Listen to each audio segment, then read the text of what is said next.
semuanya, perkenalkan nama aku Ismail Mawani Haida dari Prodi Akuntansi Syariah.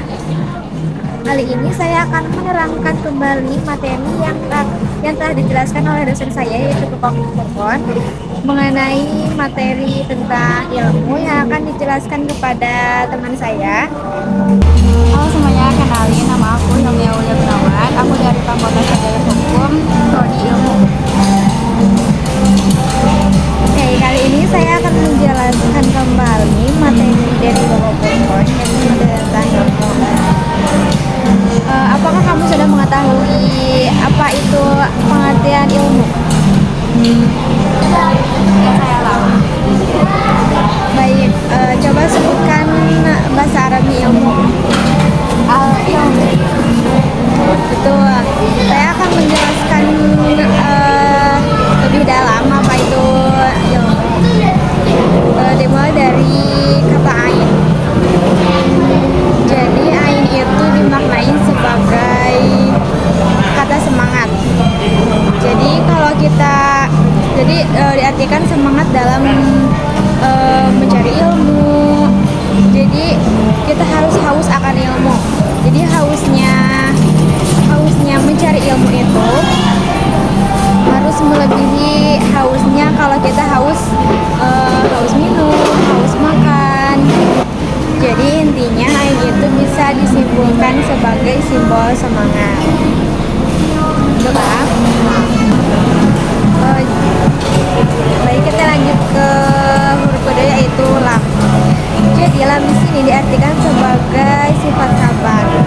Jadi teman saya itu bercerita suatu kisah, yaitu kisah Imam Syafi'i, guru besar. Beliau itu mempunyai murid yang beliau ajar, tetapi ada satu murid yang tidak paham apa yang dijelaskan oleh Imam Syafi'i. Sampai-sampai ada murid yang tidak mengerti sama sekali. Murid itu kita namain si A ya. Nah, si A itu sampai malu, soalnya nggak paham, orang lain udah paham, si A itu belum paham kan. Nah, si A itu malu, terus kabur. Nah, terus diajak sama Imam Syafi'i. Nah, ternyata itu diajak buat belajar langsung sama Imam Syafi'i. Nah, tetapi si A itu meskipun udah dijelasin sampai 39 kali pun si A itu nggak ngerti sama sekali apa yang dijelasin sama Imam Syafi'i. Nah, dari sini kita belajar bahwa Imam Syafi'i aja sabar dalam menghadapi murid yang seperti itu. Nah, si Imam Syafi'i itu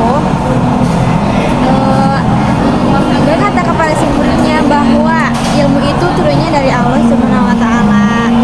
Nah, dari situ muridnya itu bermunajat kepada Allah, selalu berdoa kepada Allah. Nah, dari situ muridnya itu sampai menjadi purawi. Nah, kita belajar bahwa Imam Syafi'i aja sabar dalam mengajar muridnya, apalagi kita harus sabar. Jadi bisa dimaknai lam itu sebagai sifat sabar. Oke, kita lanjut ke huruf ketiga, yaitu mim. Mim di sini diartikan sebagai arti tawadu. Tawadu itu rendah hati dan tidak sombong.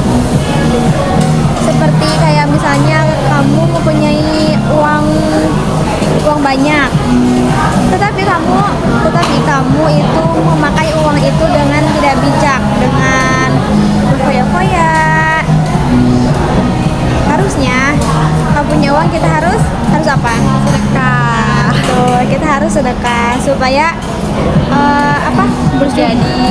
jadi tanda kita kalau kita tawadu, bersyukur. Nah, dari situ bisa disimpulkan bahwa mim itu diartikan sebagai sifat tawadu, rendah hati.